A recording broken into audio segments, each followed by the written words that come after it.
Uh, Thank you, Tarsila, and good to see you again. And thank you, Teresa, for inviting me. Um, I'm going to talk about the neighborhood of Cooper Square, which is in Manhattan, which is one of five separate jurisdictions in the city of New York. Bom, Um, é, okay. gente, just a minute, Tom, thank you. Pessoal, o Tom está agradecendo todo mundo pelo convite e ele vai falar hoje sobre a Praça Cooper, né, um distrito aí de Manhattan, e Manhattan é uma das cinco regiões administrativas da cidade de Nova York. Um, and the neighborhood is called the Lower East Side. The Lower East Side is right in the middle of the island of Manhattan.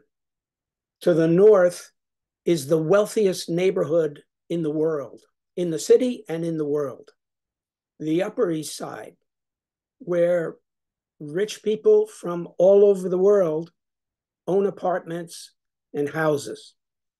And below that is the financial district, where rich people from all over the world store their money, the financial district.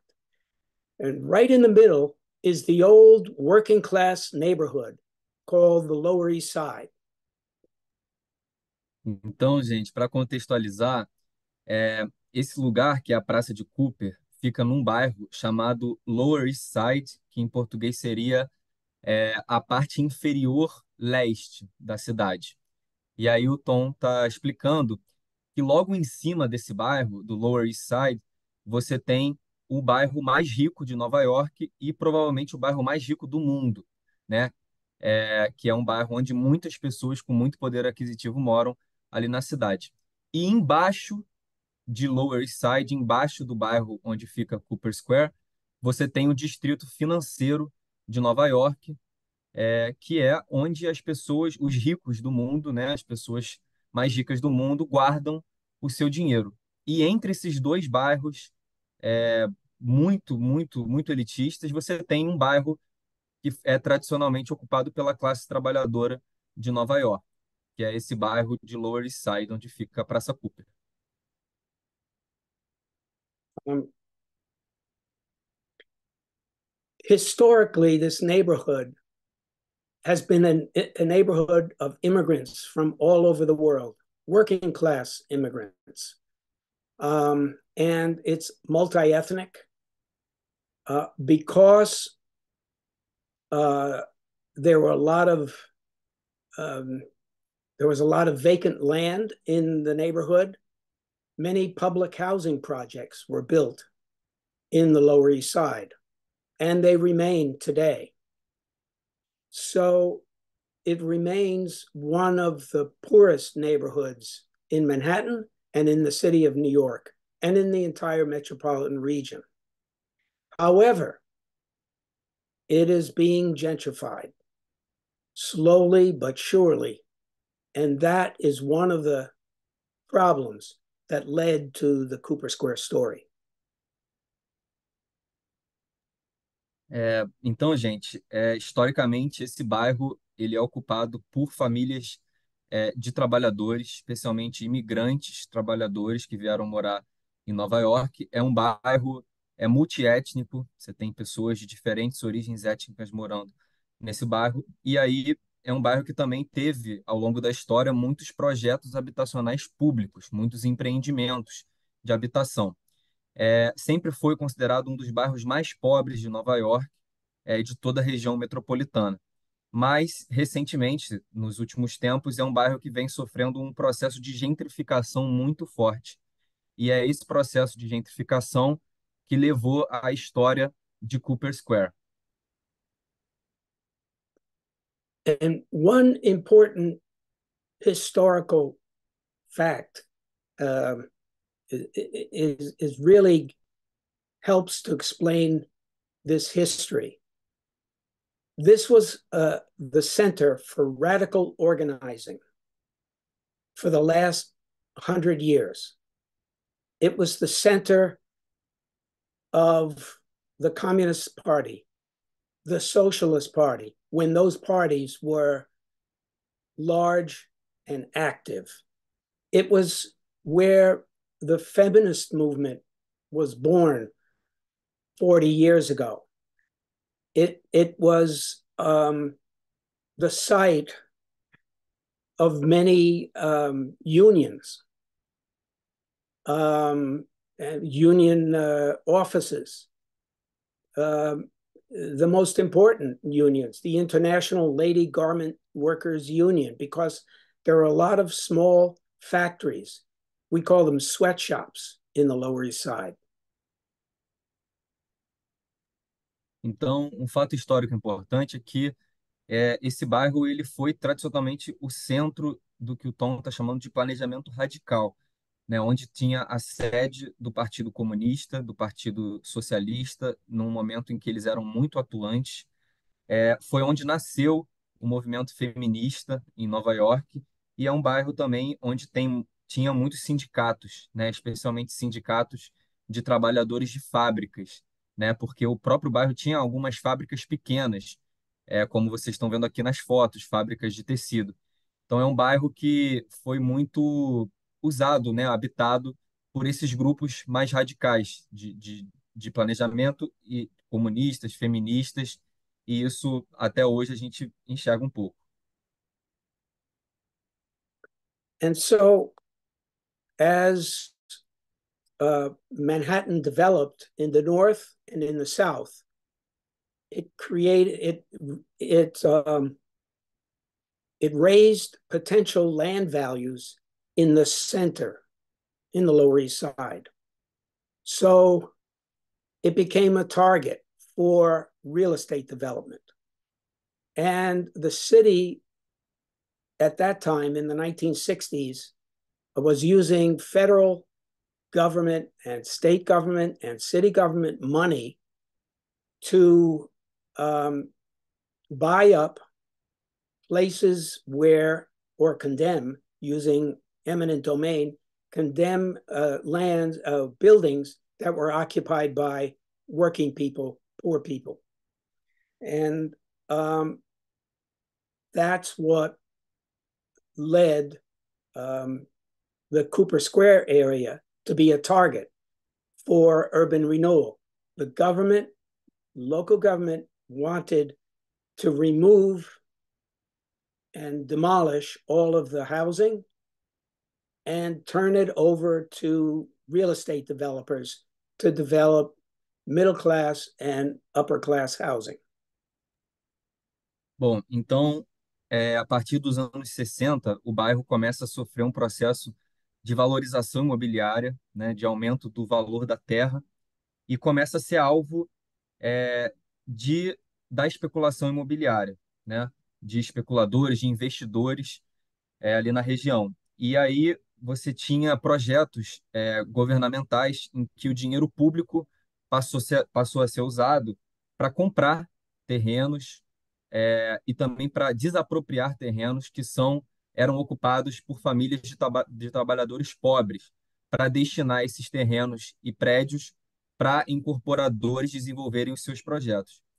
E isso fez com que a Praça de Cooper se tornasse um alvo da especulação imobiliária, um alvo para esses projetos de renovação urbana, em que o objetivo era demolir essas casas de famílias de baixa renda para garantir a produção de casas e prédios para classes de mais alta renda, né, para a classe média e para a classe alta. So um, in 1959, a group of residents got together with housing organizers and organized against government takeover of the land. And in 1959, they decided to do their own plan.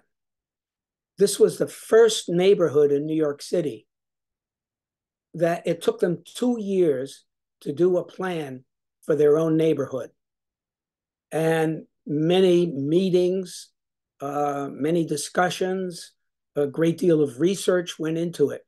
It was the first community plan that started from the grassroots, from the bottom up in New York City. And in 1961, they finished the plan, and it took them 10 years to get the city to approve it. Então, pessoal, em 1959, em meio a essa onda de especulação na região, um grupo de organizadores comunitários ali da Praça de Cooper se reuniu, e decidiu combater essa tendência de gentrificação. Então, eles, depois de muitas reuniões, de pesquisa, uma série de ações, eles decidiram criar o seu próprio plano comunitário para a região. Foi um plano que demorou 2 anos para ele ser concluído. Então, ele foi concluído em 1961 e levou mais 10 anos para a prefeitura aprovar esse plano, para a prefeitura aceitar esse plano. Esse foi o primeiro plano comunitário de Nova York que foi feito dessa forma, de baixo para cima. And they demonstrated and they organized to force the city to renovate the existing buildings instead of tearing them down and building new. But it wasn't until 1990 when the first mayor, who was African American, was elected to office. And he was a progressive. He had strong ties to the housing movements. He came from Harlem, the historic Black neighborhood. And Cooper Square people were able to get him to approve the neighborhood plan, which eventually allowed the city, to transfer the land and the housing to Cooper Square. And this is where the land trust comes in. I'll explain that in a minute. Bom, mas mesmo com todo esse esforço, foi só nos anos 90, 1990, em um momento que o primeiro prefeito negro da história de Nova York assumiu, que é um prefeito muito progressista, aliado aos movimentos de moradia, que foi um prefeito que ele acatou os pedidos dos mobilizadores lá da Praça de Cooper, e decidiu aprovar o plano comunitário que eles fizeram, transferindo as terras ali da região para o TTC de Cooper Square, que o Tom vai explicar. In addition, Mayor Dinkins got the city to exempt Cooper Square housing from property taxes. This was extremely important in helping to keep the costs down and to avoid gentrification and displacement of existing residents. So Cooper Square pays no property taxes. And property taxes in Manhattan can make low-income housing a complete impossibility. How did they do it? It was by political organizing and having a friend in City Hall. But the sad end to that chapter in the story is that the next election, the mayor lost the election to a man named Rudy Giuliani, who is a Trump ally and one of the most reactionary mayors that the city has ever had. So the struggle continued. After 4 good years, the struggle continued. But when Giuliani became mayor, he was not able to reverse the the deal that was made with Cooper Square?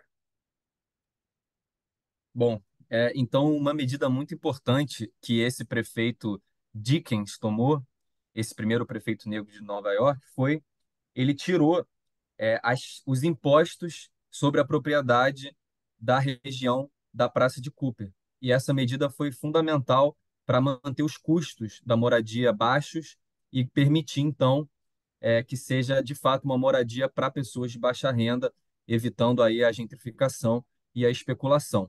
O Tom está contando que as taxas de propriedade, os impostos sobre a propriedade lá em Nova York são altíssimos e eles dificultam muito esses projetos de moradia para as classes populares.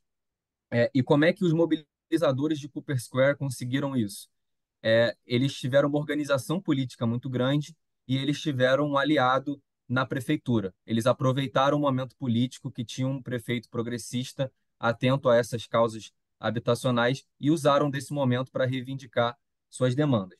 Mas um ponto triste dessa história é que, depois de 4 anos, esse prefeito Dickens ele perdeu a próxima eleição para esse novo prefeito, que é o Rudy Giuliani, que vocês estão vendo na tela, que é um prefeito muito reacionário, um prefeito aliado de Trump hoje, e foi um prefeito que se colocou contra qualquer demanda lá da Praça de Cooper. Mas, apesar disso, eles já tinham conquistado essa isenção de impostos e esse novo prefeito não conseguiu barrar isso que eles conquistaram. Yeah, so that's just another example of the main point that I want to make here in this whole story is la lucha continua. The struggle continues. There's once people secure housing, another struggle begins, which is to be able to stay. And that is that's the struggle we're still in, by the way, because surrounding these houses, there are over 300 housing units, and many small businesses that are also within the complex. They could be displaced in a moment if speculators, investors were able to get a hold of the land. So when it came time to transfer the housing to Cooper Square, the organizers had a brilliant idea. We want the land to be owned by a land trust. And this was before land trust became popular in northern cities. Land trusts in the United States actually started. The first were in the south of the United States. They were Black farmers who received land after the end of slavery, after the Civil War, and organized a land trust in order to be able to work in common and to hold on to the land, because they faced state governments that were white controlled and that were anxious to put the Black farmers out of business. Bom, então esses conflitos políticos é um exemplo do ponto central da fala do Tom, que é a luta continua.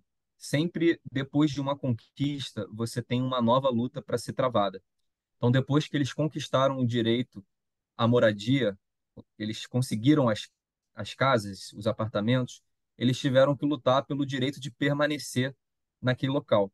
E essa luta está continuando até hoje, porque hoje ainda existe essa ameaça da especulação, da gentrificação, desses 300 unidades habitacionais que tem ali na Praça de Cooper.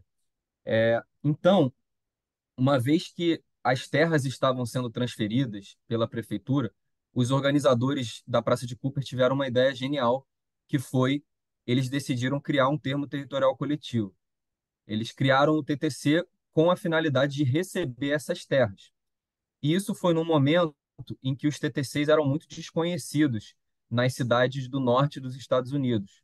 O TTC ele surge no sul dos Estados Unidos, numa zona rural, em que alguns fazendeiros negros buscavam um acesso à terra, um acesso coletivo à terra, e criaram o TTC para poder acessar essa terra e permanecer num estado em que havia muita segregação racial.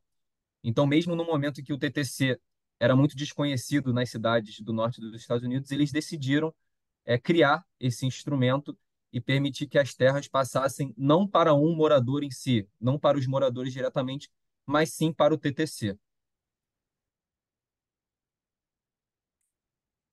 Um, Now we have a very unusual organizational setup. There is a mutual housing association, which is made up of residents in the housing. There are over 350 housing units. The Mutual Housing Association is a nonprofit, and it has a board of directors. 1/3 of the board of directors are appointed by the Cooper Square Community Land Trust. Now, the Cooper Square Community Land Trust has a board of directors of 9 people, and I have been on the board almost since the beginning for over 30 years. And no, for almost 30 years, sorry. It seems like over 30 years.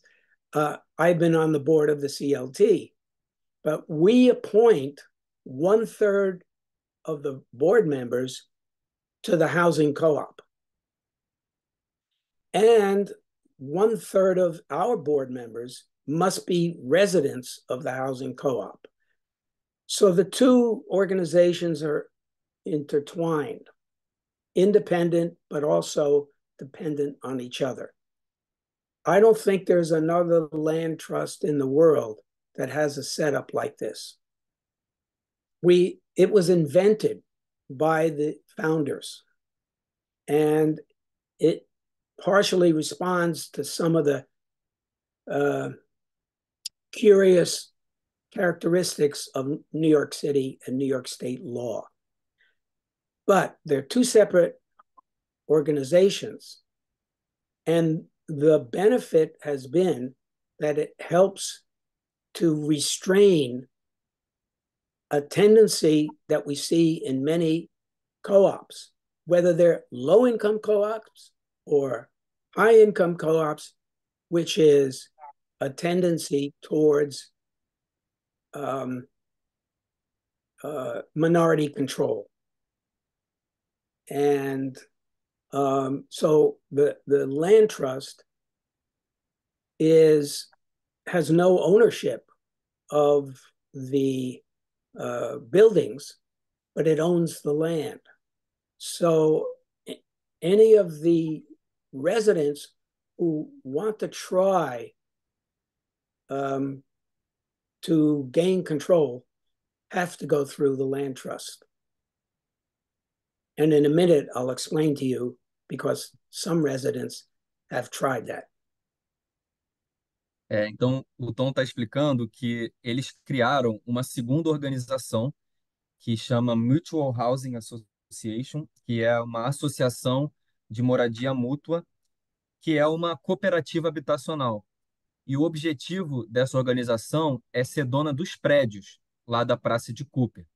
Então, enquanto que o TTC ele é dono da terra, essa cooperativa habitacional é dona das construções. E aí, o TTC ele tem um conselho gestor de 9 pessoas. O Tom faz parte desse conselho há quase 30 anos. E nesse conselho, 1/3 dos membros precisa ser de moradores ali da Praça de Cooper. Enquanto que a cooperativa habitacional, que é a dona dos prédios, eles estabeleceram que o TTC vai eleger um terço dos membros dessa cooperativa. Ou seja, o TTC sempre tem um controle sobre essa cooperativa dessa forma, elegendo alguns membros do seu conselho. E aí o Tom está dizendo que esse é um TTC único no mundo, que ele não conhece algum outro TTC que tem esse mesmo arranjo de duas organizações independentes, o TTC e a cooperativa habitacional. E aí tem muitos benefícios essa prática. Ele conta que um dos benefícios que eles estão vendo é que esse arranjo ajuda a impedir uma das tendências que ele enxerga nas cooperativas habitacionais, que é uma tendência a ser criado um controle minoritário, algum grupo minoritário tomar controle da cooperativa e desvirtuar a sua finalidade de alguma forma. Então, o TTC impede que isso aconteça porque ele passa a ter um controle sobre quem é membro do conselho das cooperativas. Então, enquanto que o TTC é dono da terra, a cooperativa é dona dos prédios.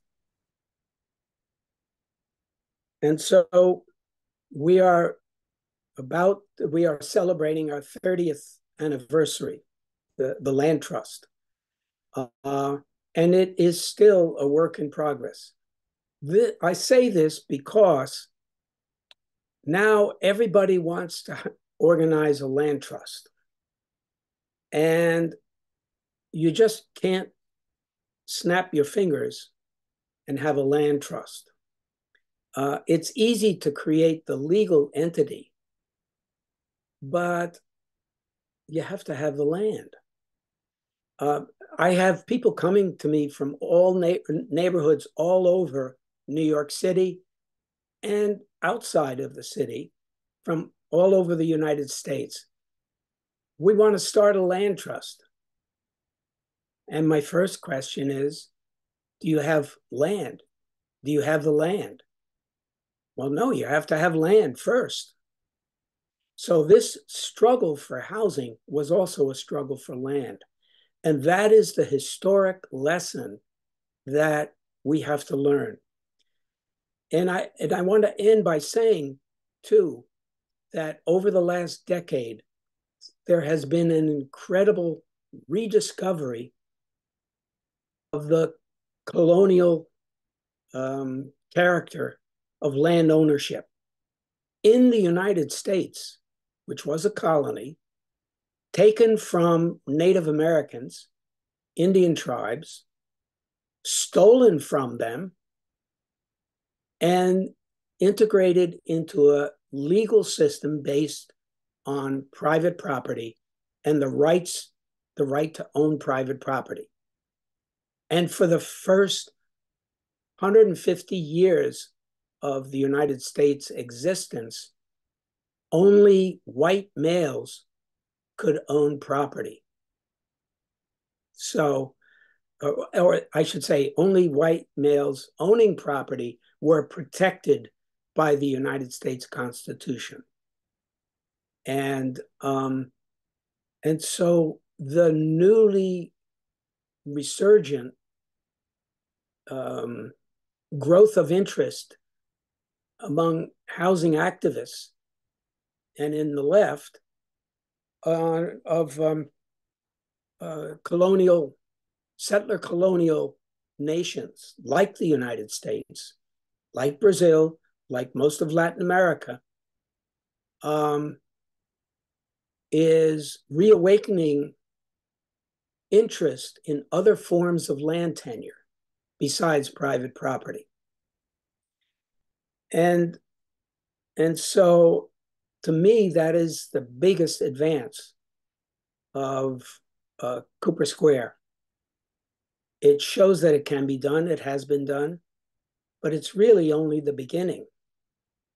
Because how do we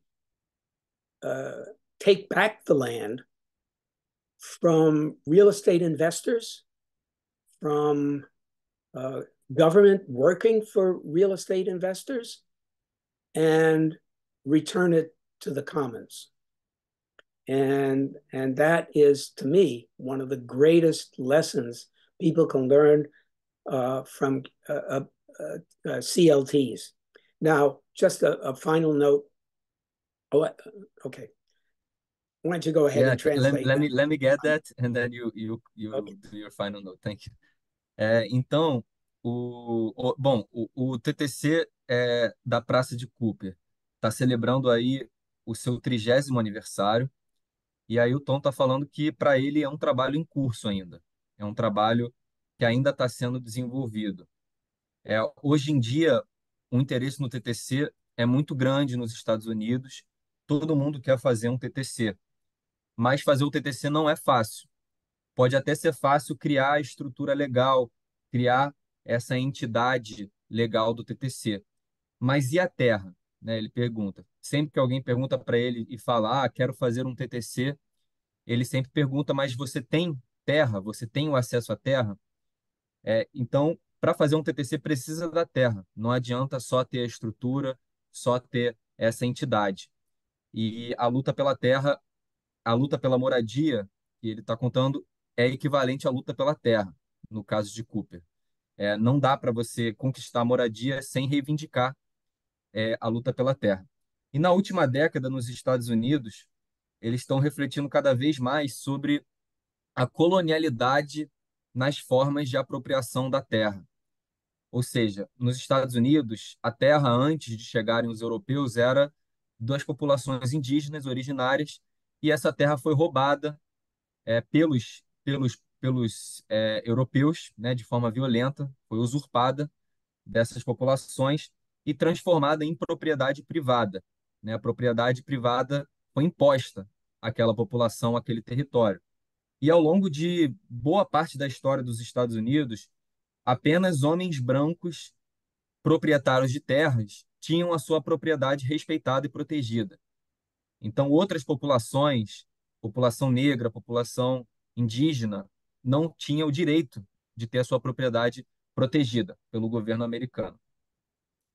Então, o Tom acredita que o interesse no TTC hoje é, ele acontece em potências que sofreram a colonização no passado, como é o caso dos Estados Unidos, como é o caso do Brasil, como é o caso da América Latina como um todo, e é um interesse em promover outras formas de posse da terra, outras formas de se relacionar com a terra que não sejam a propriedade privada. Então, hoje, a grande lição dos TTCs é como garantir que a terra, que hoje é capturada pelos investidores, pelos incorporadores privados, essa terra seja convertida num comum, num bem comum, que possa ser usufruído por todos. Então, esse é o grande desafio e objetivo dos TTCs hoje. So today, there's a lot of interest in New York City in creating new land trusts. But I don't know how many times I have to say to people who are wanting to organize land trusts, where do you get the land? Who has the land? And so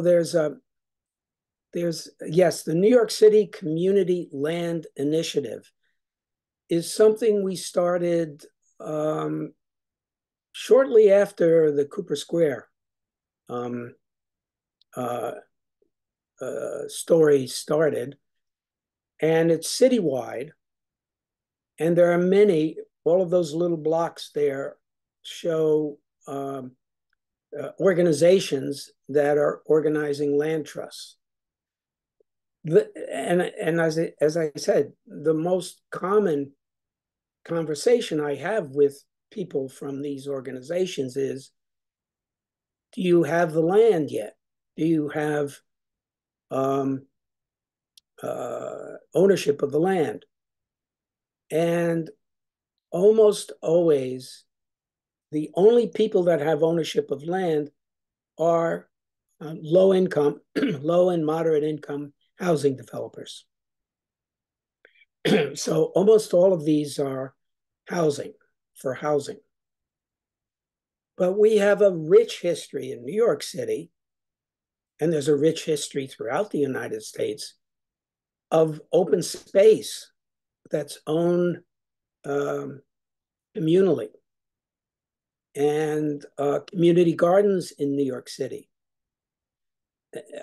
One of the biggest fights that I have had to endure over these decades was with Rudy Giuliani when he was mayor, who tried to expropriate all of the community gardens in New York City and sell them to real estate developers. So we had a 3-year fight.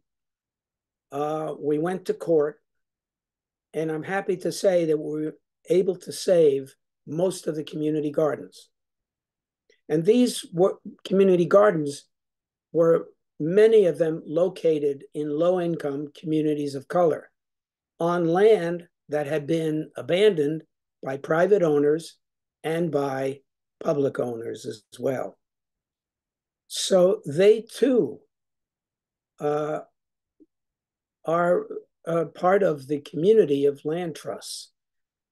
However, and this is, I will end with this, the land trust movement has mostly been monopolized by nonprofit housing developers. And the focus is less on land and more on housing. I'm not diminishing the importance of having good, high quality, low income housing. But what is the role of land? And Cooper Square is an example that many of the nonprofit housing developers are looking at more closely, because we have expanded very little. Although we have expanded, we have 2 new very large buildings in the land trust. But our goal is not simply housing. It's building community.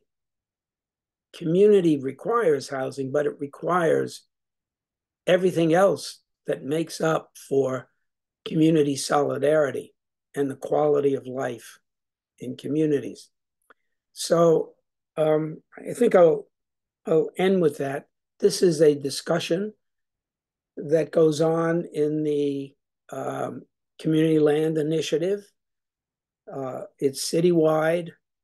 It has been limited up until today. But I take credit for being one of the constant reminders, one of the people to constantly remind our movements that it's not just about housing, it's about land. And having custodians of the land is just as important as having custodians of the housing. Bom, gente, então essa é a conclusão do Tom para a gente hoje.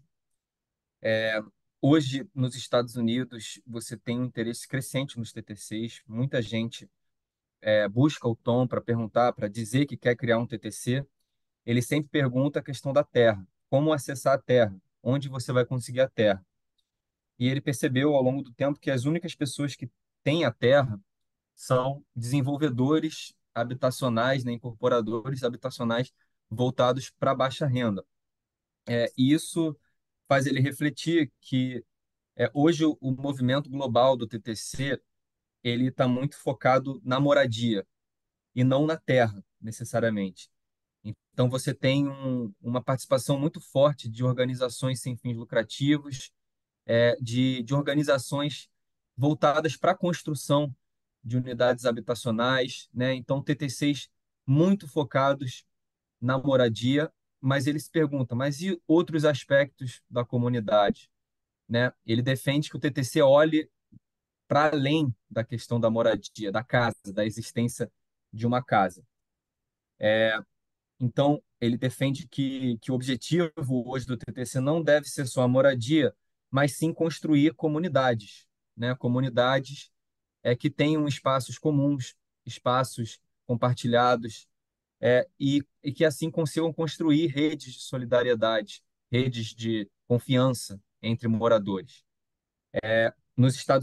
em Nova York, você tem um histórico de espaços comuns, de espaços vazios, que são usados pelas comunidades, em especiais os jardins comunitários, né, que são espaços que são usados pelos moradores, mas que não necessariamente têm pessoas morando, né, não tem moradias nesses locais. E ele travou uma batalha muito forte com pessoas interessadas em vender esses espaços para incorporadores, para eles construírem empreendimentos em cima de jardins comunitários.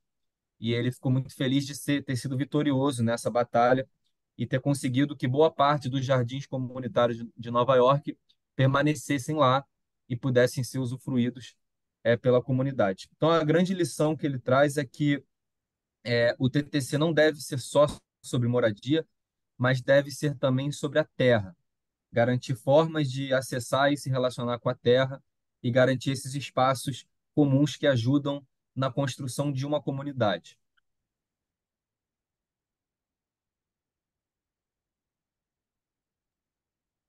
Okay, Tom, so I guess you Okay? have closed your presentation. Perguntas? Yes. Yeah, so now let's move on to the questions. I'm sure there will be plenty of questions for you. Let me just find. Bom, gente, agora a gente vai passar para as perguntas.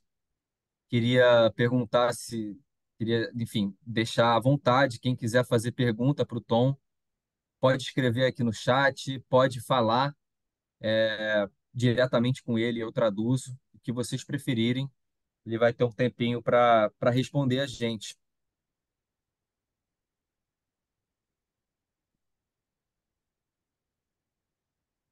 Ninguém, gente, tem uma perguntinha com base no que ele trouxe?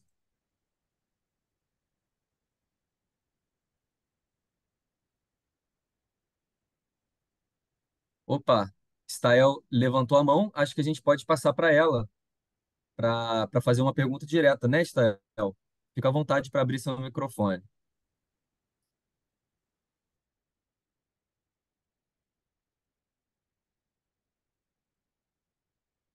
Ah, consegui.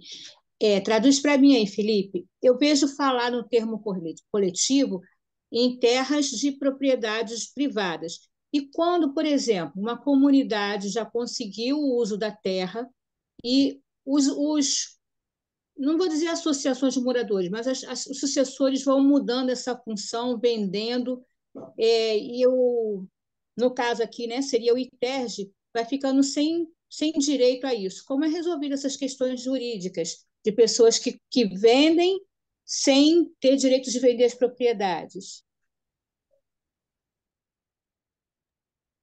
Stael, eu acho que a sua pergunta tem coisas que são muito da gente aqui do Brasil, né?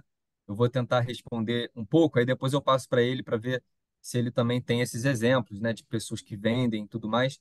Mas, em geral, bom, uma comunidade como essa que você trouxe, que o ITERJ está lá participando, uma comunidade que, por exemplo, não tem a propriedade formalizada, os moradores vão vendendo, isso acontece mesmo, mas eles só estão vendendo a sua posse. Então, quando você compra uma casa numa comunidade assim, você está comprando a posse que a pessoa tem.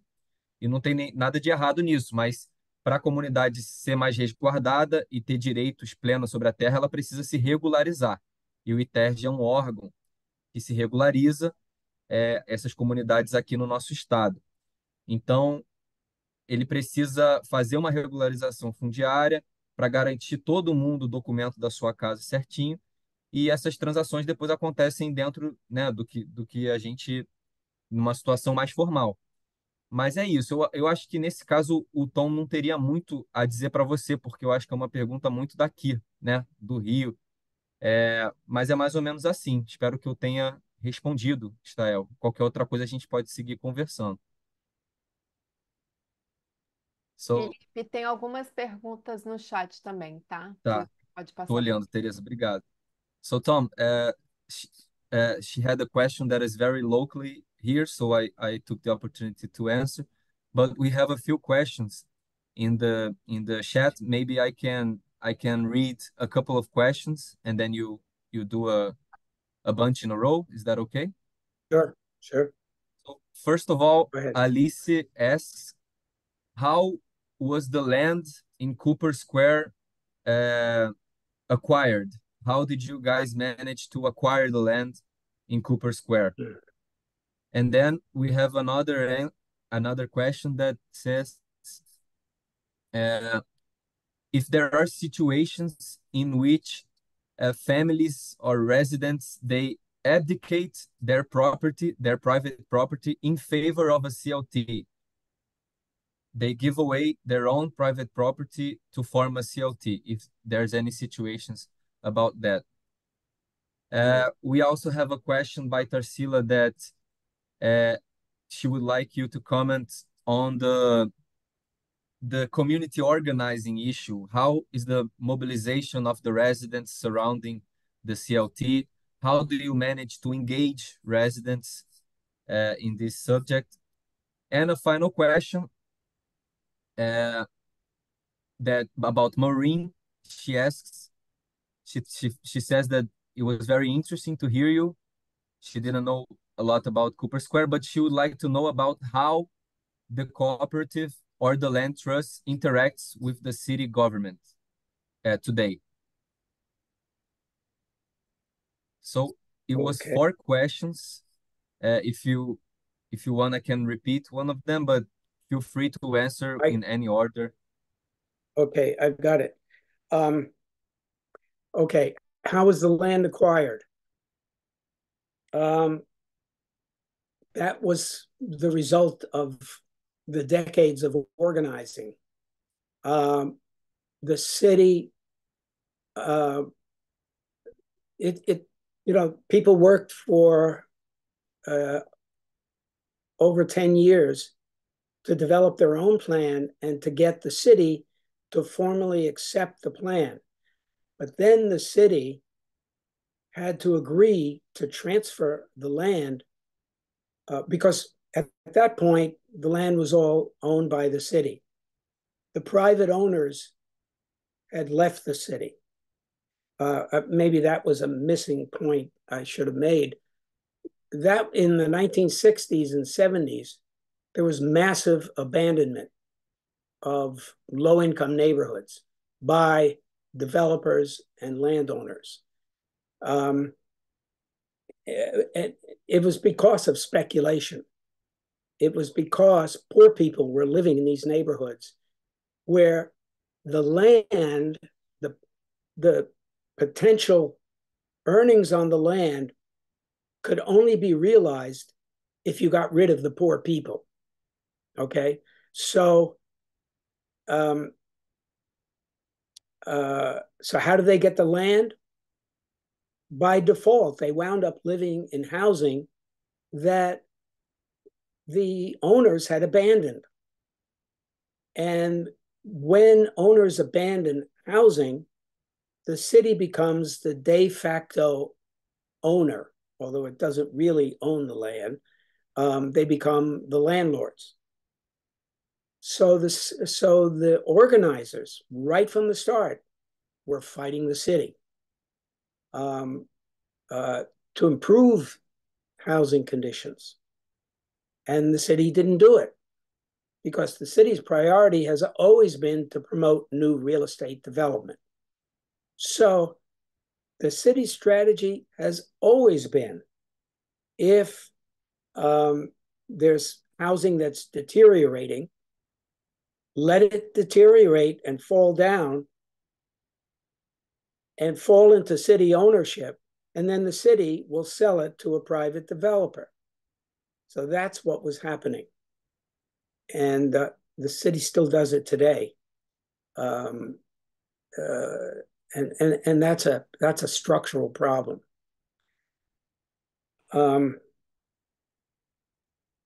So I don't know, did that answer the question of how land was acquired? The land was acquired Yes.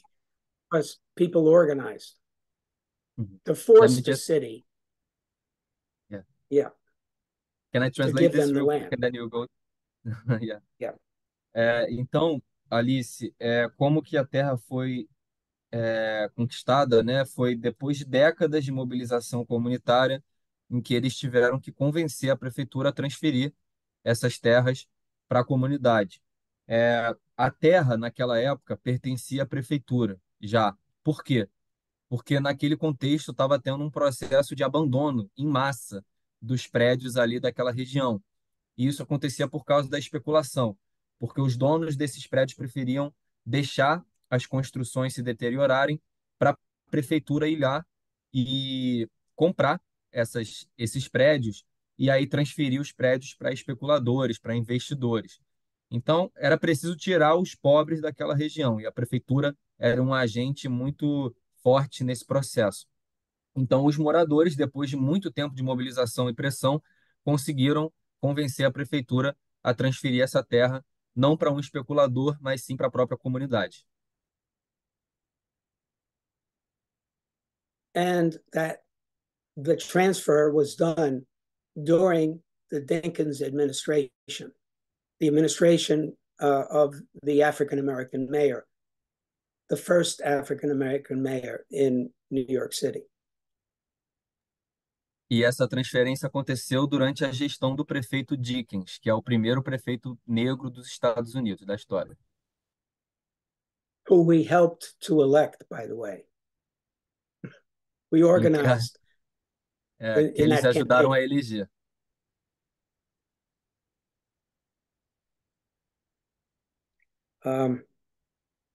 What was the second question? Yeah, so the Any second cases? question, it was about if there's any situation where people they abdicate their own private property to form a CLT. You know any situations like this?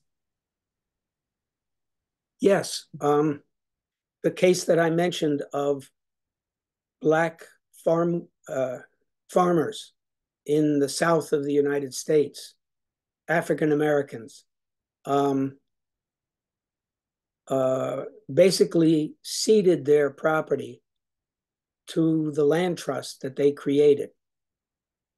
And that was because they didn't have the funds to get loans. They didn't have the funds to buy equipment.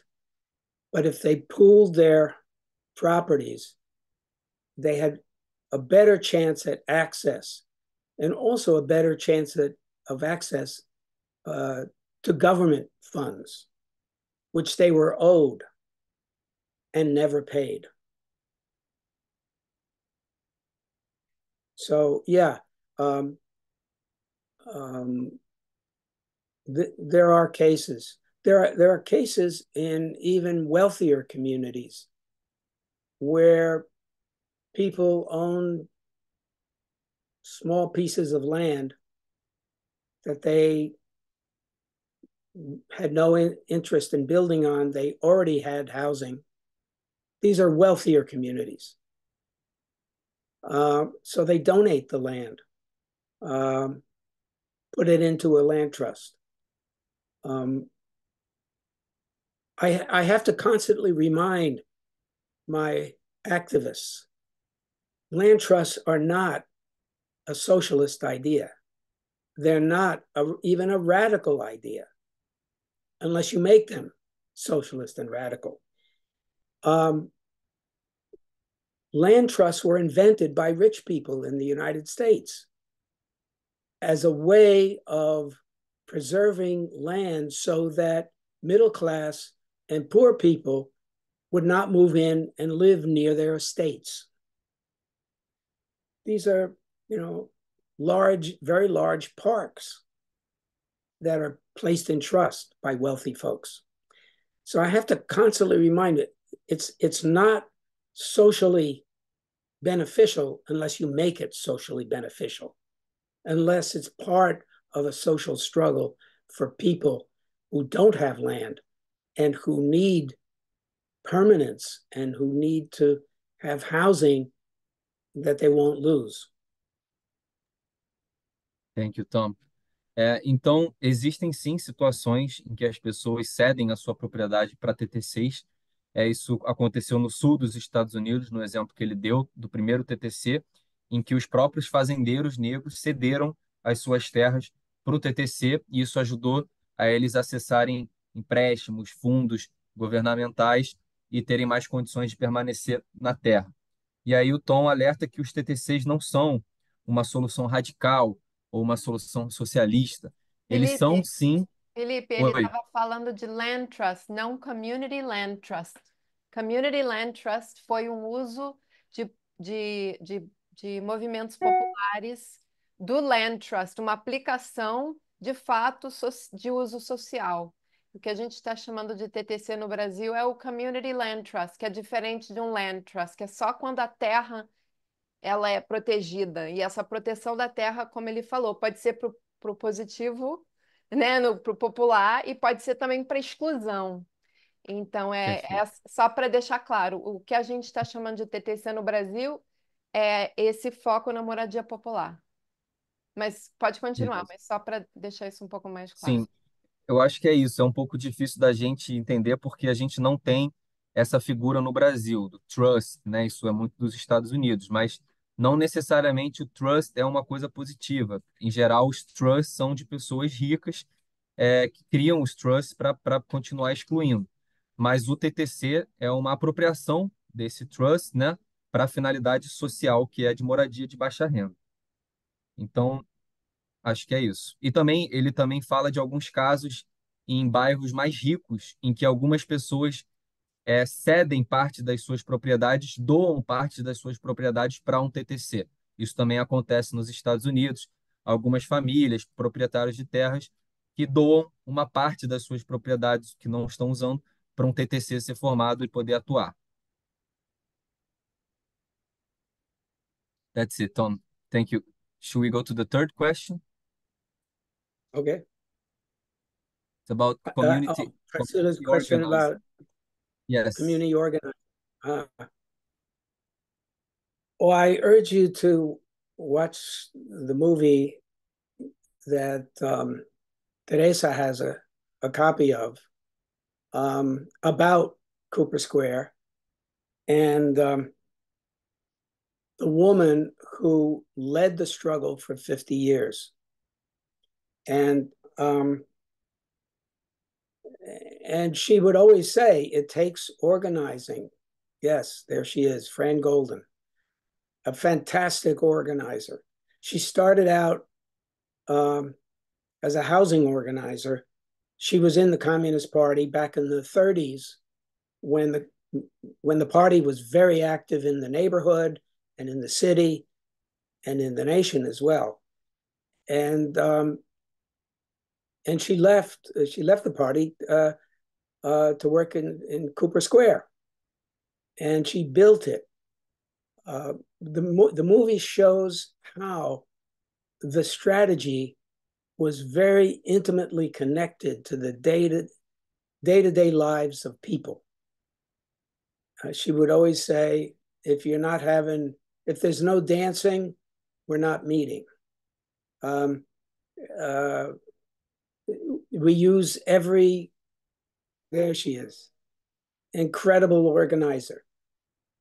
She was at it all the time, talking to people, getting people to do things, and having fun. And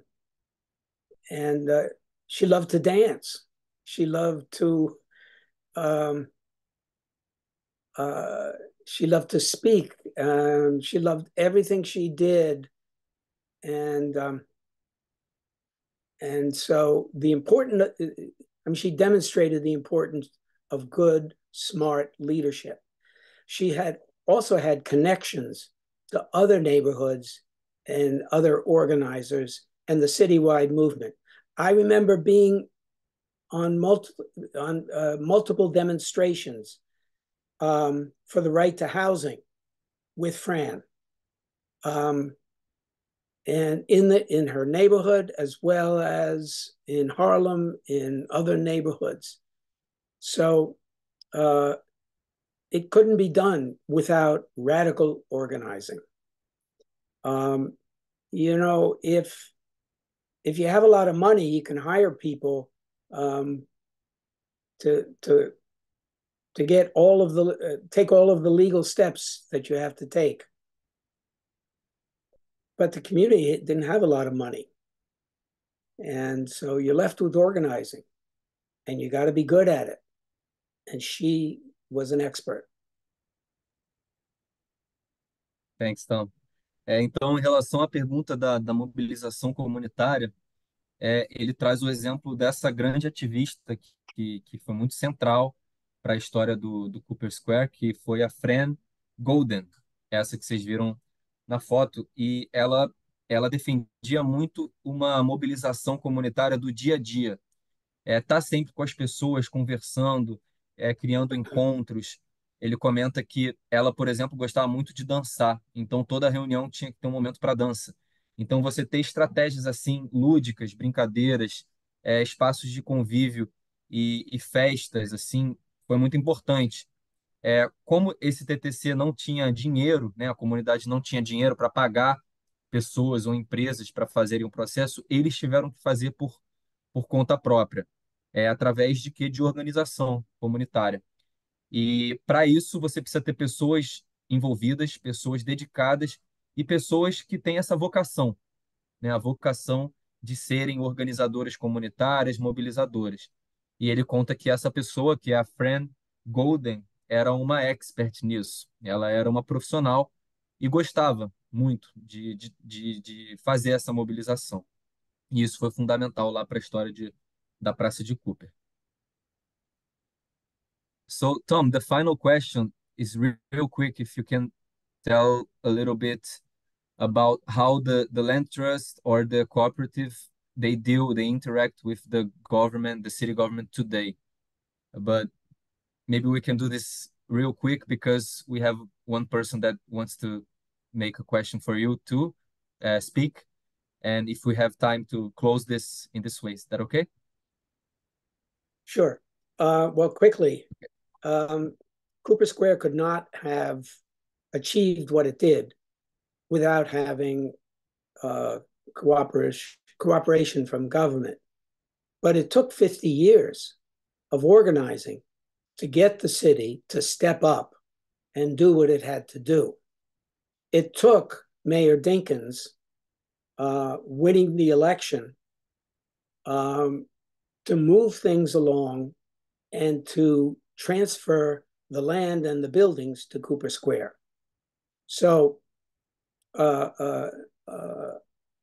the other answer to the question is citywide, we now have a citywide coalition, the New York City Community Land Initiative, that has proposed and sponsored several pieces of legislation in the city council. One would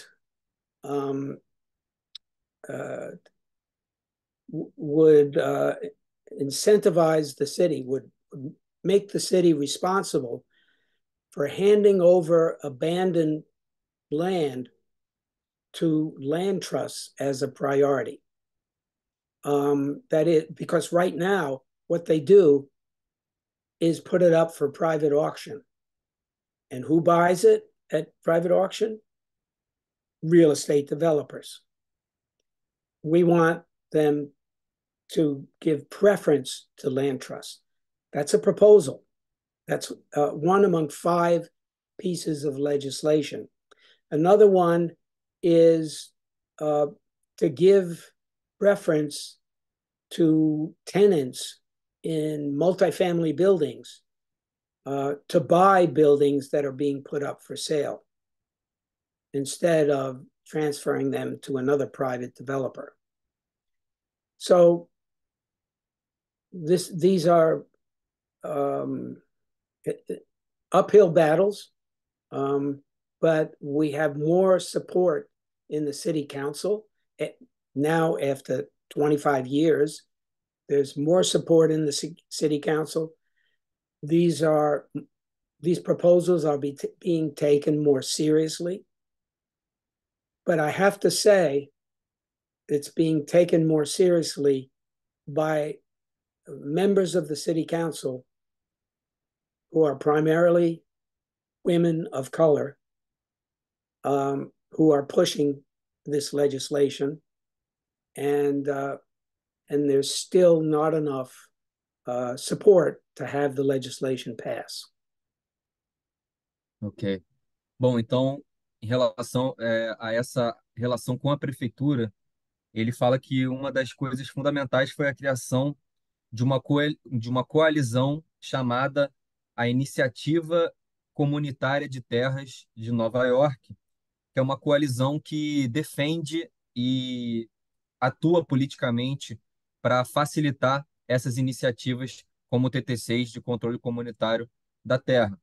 Então, hoje, por exemplo, eles propuseram uma série de leis na Câmara de Vereadores. Uma das leis traz um incentivo para que a prefeitura transfira terras vazias para a TT6. Hoje, a prefeitura, se tem uma terra vazia, ela faz um leilão público e esse leilão, normalmente, quem ganha são investidores privados e incorporadores. Então, essa lei, esse projeto de lei busca trazer um incentivo para que os TT6 recebam as terras vazias, para poder multiplicar essas experiências. Uma outra lei que eles propuseram é um direito de preferência para que os inquilinos, as pessoas que estão alugando, possam comprar o seu apartamento se ele for posto à venda pelo proprietário.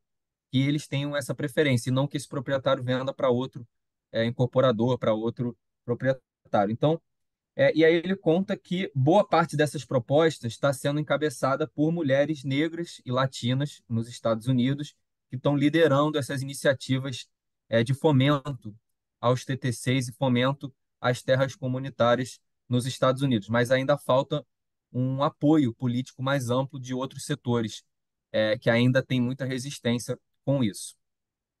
Então, gente, vou passar a palavra agora, a gente vai ter um momento de interação. A Liz está aqui com a mão levantada há um tempão. Liz, desculpa pela demora em te chamar, mas queria te dar uma oportunidade de fazer uma pergunta para o Tom, de abrir o microfone, e queria também dar a oportunidade para a Carla Aparecida, que também tinha levantado a mão, mas agora retirou. Então, sabe, se Carla quiser também dar uma palavrinha, ela vai poder agora, mas a gente Oi, começa pela Liz. Liz, oi. fica à vontade para. Oi. Sou eu. Ah, oi, desculpa, é Carla? Sim. Ah, eu não tô te vendo, não tô te vendo, mas você tinha Oi. levantado a mão, você quer fazer É, uma é. pergunta? Sim, sim. Então, eu sou vice-presidente, prazer, Carla Aparecida, sou vice-presidente, estou, né? Vice-presidente do Conjunto Habitacional Marcílio Dias, né? E o que que eu quero saber? É, quanto à terra e o imóvel, como é que eu separo isso? Porque, por exemplo, lá no conjunto, nós estamos dentro de um galpão, tá? Que foi invadido, né? Porque estava lá abandonado, as pessoas não tinham onde morar, tal, invadiu. Aí botamos, eu já fui em uma reunião do TCC, aliás, eu fui no aniversário do TCC de 5 anos, que foi ano passado, e fui a uma reunião na OAB quando estavam fazendo é, plano diretor, né? Plano diretor. Estavam elaborando e tal. Eu fui nessas duas. E quanto ao TCC, eu ainda não tive o entendimento de como eu consigo inserir o povo e essa invasão no TCC. Talvez essa pergunta seria mais para aqui, para você, né, Felipe? Sim, Eu não Carla, eu faço posso. TCC. Entendi. Sim, você está buscando mais informação para saber como funciona, né? Como que seria na prática. Eu posso responder você, vou responder rapidinho, depois eu passo para a Liz. Carla, tem muitas formas de você inserir os moradores num TTC, mas basicamente, de forma bem resumida, para criar um TTC, a gente precisa criar uma organização comunitária sem fins lucrativos, que pode ser uma associação, por exemplo. Essa associação vai lutar para conseguir a propriedade da terra, vai lutar pelo acesso à terra através de uma regularização, por exemplo.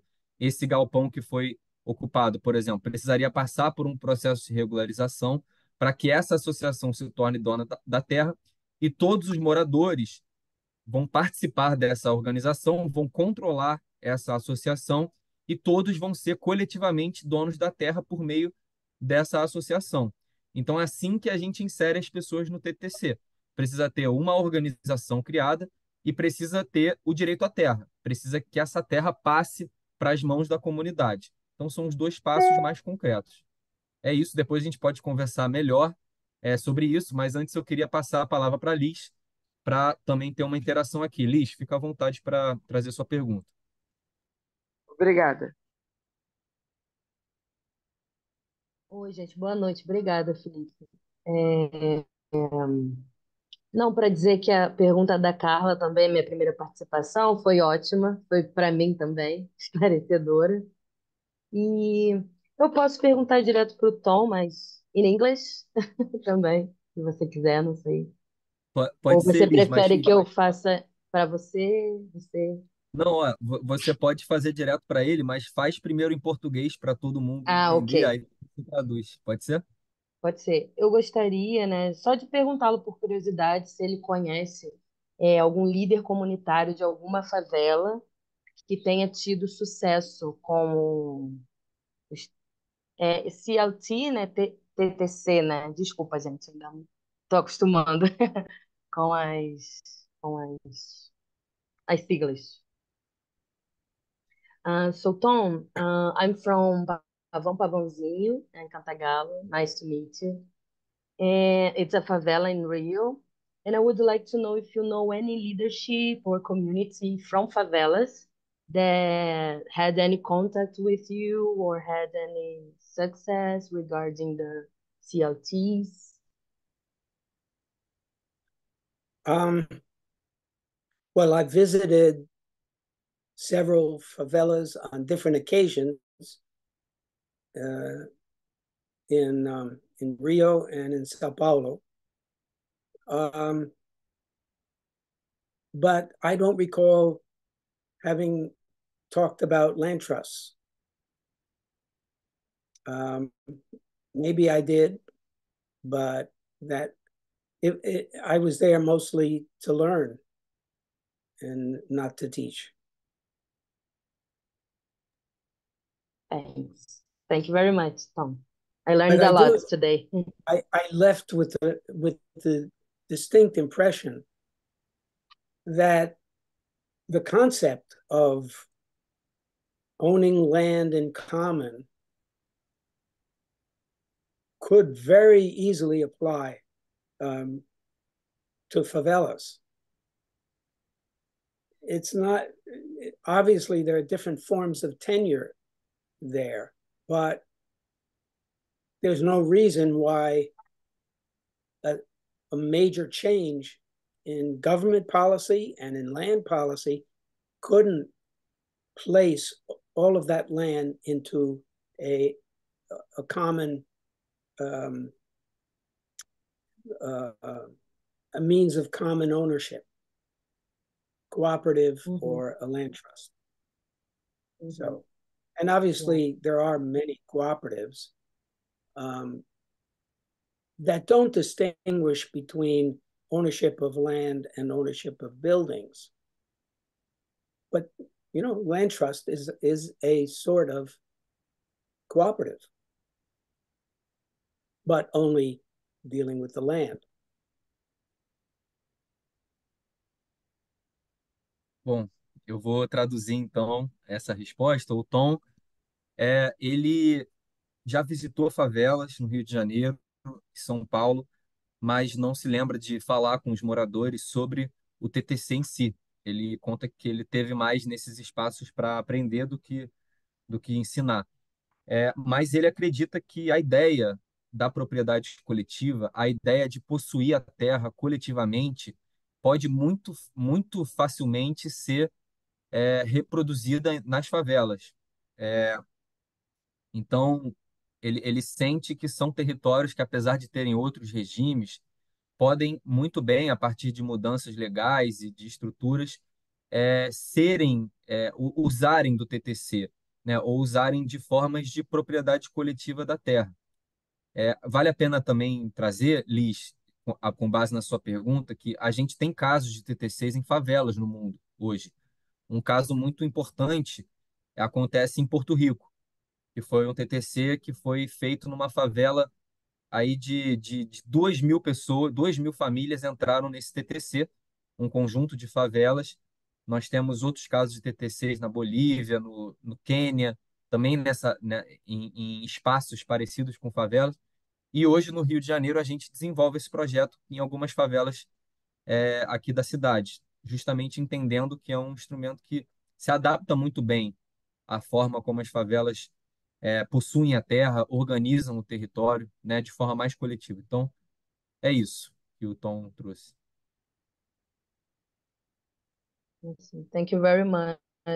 Muito obrigada, Felipe. Valeu, Muito Liz. Agradeço. enriquecedor. Que bom.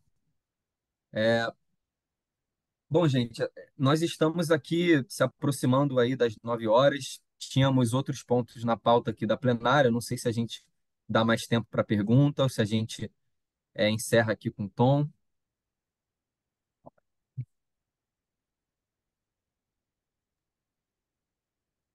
O que que Eu vocês acho, acham, equipe? Tereza, Tarsila?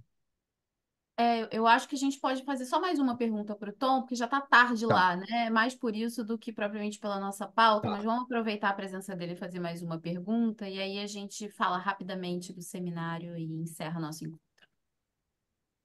tá. Então, gente, nós temos tempo para mais uma última pergunta para o Tom. Lembrando que já, Felipe, né, já está tarde lá, queria saber quem quer fazer essa pergunta. já tem duas perguntas no documento, Felipe. Certo.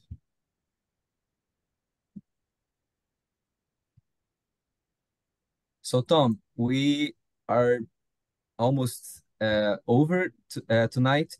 So we would like to ask you one final question, if that's okay. I know it's late over there, but we have a question about what you said about the colonialism over land and the struggle for land. How does this struggle happen in a context where the far right governments are arising? Not only in the US, but throughout the world, we see these far right governments rising to power. So, how do we struggle for land in this reality? Mm. I wish I knew the answer. It's true that the attention paid to colonial relations that have essentially been part of the so-called democratic republics in the Americas, that is a fairly recent trend. It has always been advanced by Native Americans. Native Americans have always told the settlers that their land was stolen. So this is not a new consciousness, but it is now a consciousness that's much more prevalent among young people, and it represents a major step forward in understanding our history in the Americas, in the United States in particular. And so this is an important trend. However, it has not resulted in significant legal changes or policy changes. In fact, there's a right-wing backlash against the anti-colonial consciousness. And some states in the United States, Florida, and a couple of southern states, prohibit the use of language in schools that suggest or that talk about exploitation and slavery and the thievery of land. So there's a backlash, and it's reflected in the rise of a new right in the United States. But it's important to understand that it's a division, and the new right is not yet a solid majority. It's very close to being a solid majority, but not quite yet. And so the anti-colonial consciousness is growing, but as it grows, the backlash against it grows as well. Just as anti-racist consciousness among white people is growing, but it has also resulted in a huge backlash coming from white folks. Thank you, Tom. Bom, então, gente, a pergunta era como fazer a luta pela terra, né? Como combater essa colonialidade da terra num contexto de governos de extrema direita que estão crescendo. E aí o Tom, ele diz que ele gostaria de ter uma resposta definitiva para essa pergunta, né? Uma pergunta que todo mundo quer a resposta, mas ele traz que há uma reflexão que a consciência dessas relações coloniais nas democracias de hoje é bastante recente. Foi há pouco tempo que a gente despertou essa consciência de que a terra, né, nos nossos países foi apropriada de forma a partir da colonização, né? Então, para os indígenas americanos, para os povos nativos, essa consciência é muito mais antiga. Desde o início, eles colocam que a terra deles foi roubada, foi usurpada, mas ele enxerga que a gente está ganhando uma consciência cada vez maior sobre essas relações coloniais que geraram essas desigualdades de hoje. E essa nova consciência é um passo fundamental para promover novas formas de se relacionar com a Terra, mas acompanhada dessa nova consciência, a gente tem uma reação, uma contratendência, né? E essa reação é o surgimento dessa extrema-direita, né? Dessa nova direita. Então, ele dá o exemplo que nas escolas dos Estados Unidos, em alguns estados, eles proíbem os professores de falar do racismo, de falar da escravidão, da colonização de uma forma negativa. Eles têm um controle sobre o que está sendo passado para os alunos, eles querem controlar, né? E aí essa nova direita surge em reação a essa tomada de consciência. Mas ele diz que essa nova direita ainda não é majoritária nos Estados Unidos, ela está crescendo, né? Está preocupante, mas ainda não é uma maioria sólida, e que existem também outros movimentos de reação a esse surgimento da extrema-direita, né? A esse fortalecimento da extrema-direita. E ele dá o exemplo do racismo também. Quanto mais a consciência antirracista cresce, né, nas pessoas, nos países, mais cresce também uma reação a isso, né? Mais cresce os movimentos supremacistas, por exemplo, que não querem falar de racismo, ou, enfim. Então, basicamente isso, é uma nova consciência surgindo, mas a gente tem essa reação. E a gente está nesse embate, né, hoje em dia. Então, é isso. Em relação à pergunta, eu acho que com isso a gente encerra as perguntas. Faltam 15 minutinhos para as 9 horas. Com isso, eu vou me despedir aqui do Tom, para poder liberar ele. Já está tarde lá nos Estados Unidos. But, Tom, so I was translating your question and also announcing that with this last question, we finish today's meeting with you. And I would like to thank you so much for sharing with us your experience, the history of Cooper Square. It was very inspiring. We read in the chat here in Zoom a lot of people sharing how it was incredible to hear you. And I would like to ask, before we finish, for us to take a picture with you. Então, gente, vamos tirar uma foto com o Tom. antes da gente terminar. Queria pedir para todo mundo abrir a câmera, rapidinho para a gente tirar essa foto. Tereza está tirando.